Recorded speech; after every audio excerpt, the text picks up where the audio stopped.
नमस्कार। आकाशवाणी देहरादून से प्रस्तुत है प्रादेशिक समाचार। मुख्य समाचार। रसायन एवं उर्वरक मंत्री मनसुख मांडविया ने कहा, देश में 2025 तक 9 नैनो यूरिया संयंत्र स्थापित किए जाएंगे। इस वर्ष जून तक जीएसटी कर संग्रह 12% बढ़कर 1.6 लाख करोड़ रुपए हुआ। सरकार जनता के द्वार कार्यक्रम के तहत चंपावत जिले के लोहाघाट में चौपाल का आयोजन किया गया। और मौसम विभाग ने आज कुमाऊं मंडल के कुछ हिस्सों में बारिश का येलो अलर्ट जारी किया है।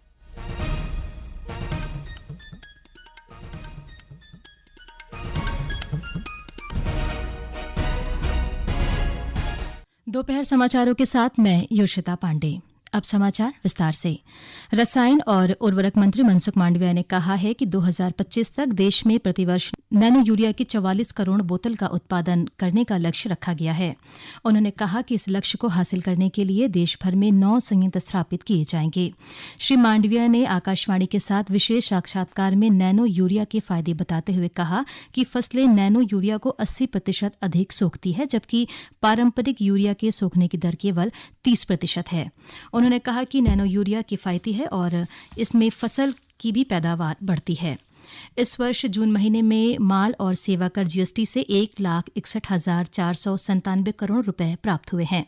यह राशि पिछले वर्ष की इसी अवधि की तुलना में 12% अधिक है। कुल संग्रह में 31,013 करोड़ रुपए केंद्रीय माल और सेवा कर से, जबकि 38,292 करोड़ रुपए राज्य माल और सेवा कर से प्राप्त हुए हैं। समेकित माल और सेवा कर का योगदान 80,292 करोड़ रुपए है। वस्तुओं के आयात पर कर से प्राप्त 1,028 करोड़ रुपए सहित उपकर से 11,900 करोड़ रुपए अर्जित हुए हैं। प्रदेश में एक निजी विश्वविद्यालय के वैज्ञानिकों ने उद्योगों के जहरीले रंगों से गंगा और यमुना के जल को बचाने की तकनीक खोज निकाली है। इन वैज्ञानिकों ने नैनो सेलुलोज से एक ऐसी छिल्ली बनाई है जो उद्योगों से निकलने वाले पानी से रंगों को अलग कर सकती है। वैज्ञानिकों ने जल प्रदूषण रोकने में क्रांतिकारी भूमिका निभाने वाली छिल्ली बनाने का यह काम गन्ने की खोई से तैयार किया है। वैज्ञानिक रेखा गोस्वामी ने बताया कि 2 साल के लगातार प्रयासों के बाद उन्हें टेनरी टेक्सटाइल इंडस्ट्री और अन्य से निकलने वाले पानी में मौजूद खतरनाक रंगों को पानी से अलग करने की यह तकनीक खोजने में कामयाबी मिली है। जम्मू कश्मीर में अमरनाथ यात्रा सुचारू रूप से जारी है। यात्रा के पहले दिन कल 7,000 से अधिक श्रद्धालुओं ने पवित्र गुफा के दर्शन किए। श्रद्धालु बालतल और पहलगाम दोनों मार्गों से पवित्र गुफा पहुंच रहे हैं। इस बीच लगभग 4,500 श्रद्धालुओं का दूसरा जत्था इन दोनों मार्गों से आज रवाना हो रहा है। तीर्थयात्रा मार्ग पर सुरक्षा के अभूतपूर्व प्रबंध किए गए हैं। वाइब्रेंट विलेज योजना के तहत भारत चीन सीमा से लगे गांवों को आबाद करने और युवाओं में साहसिक पर्यटन को बढ़ावा देने के उद्देश्य से नेहरू पर्वतारोहण संस्थान ने उत्तरकाशी के जादूंग गांव से माउंटेन टेरेन बाइकिंग रैली की शुरुआत की। इस रैली के हेमवंती नंदन बहुगुणा गढ़वाल केंद्रीय विश्वविद्यालय पहुंचने पर उन्होंने छात्रों और शिक्षकों से संवाद किया।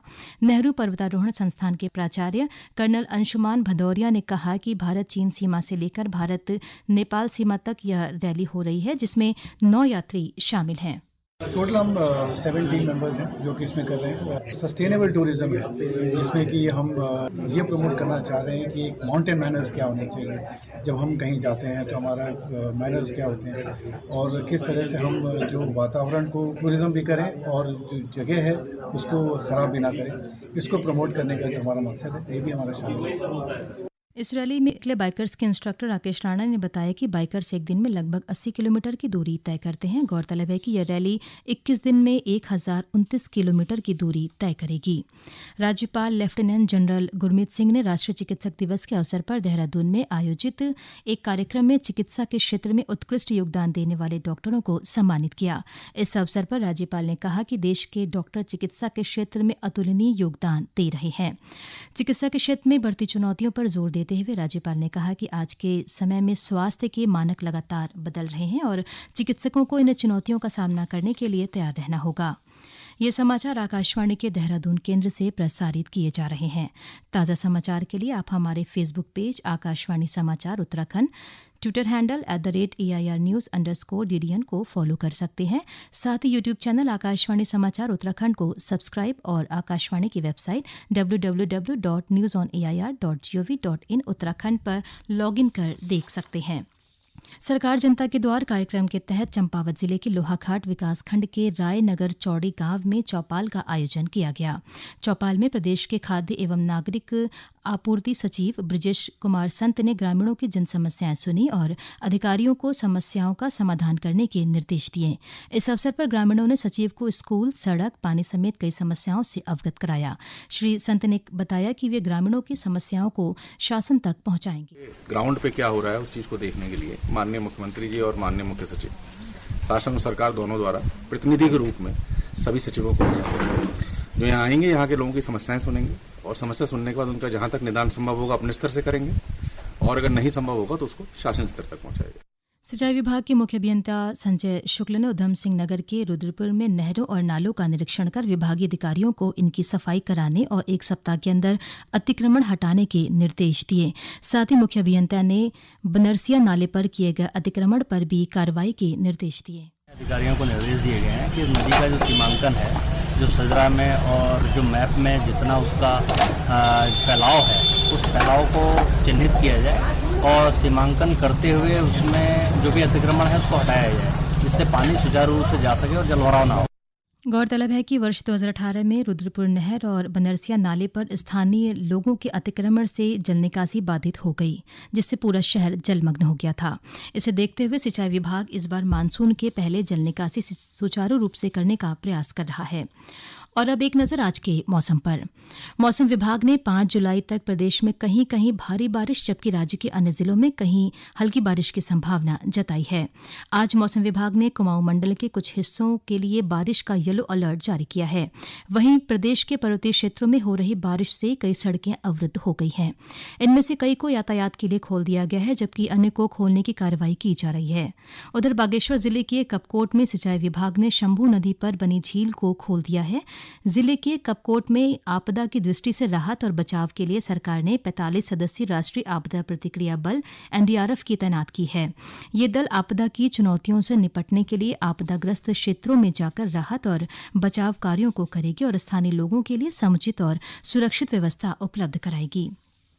मानसून सीजन में आपदा राहत और बचाव कार्य में तैनात फील्ड अधिकारियों और कार्मिकों, वाहनों और अन्य उपकरणों की GIS मैपिंग करने के निर्देश दिए गए हैं।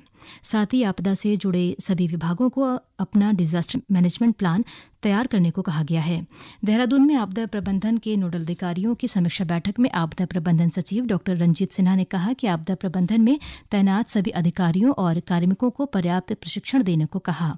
उन्होंने स्वास्थ्य विभाग को राज्य में संचालित 108 सेवा के सभी वाहनों की GIC मैपिंग करने और मानसून में तैनात सभी फील्ड वाहनों पर GPS लगाने के निर्देश दिए हैं। अंत में मुख्य समाचार एक बार फिर।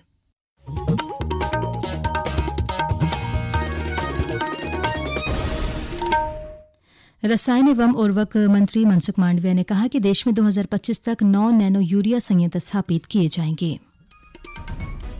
इस वर्ष जून तक GST कर संग्रह 12% बढ़कर 1.6 लाख करोड़ रुपए हुआ।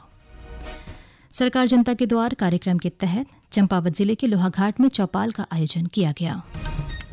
और मौसम विभाग ने आज कुमाऊं मंडल के कुछ हिस्सों में बारिश का येलो अलर्ट जारी किया है। इसके साथ ही प्रादेशिक समाचार का ये बुलेटिन समाप्त हुआ। नमस्कार।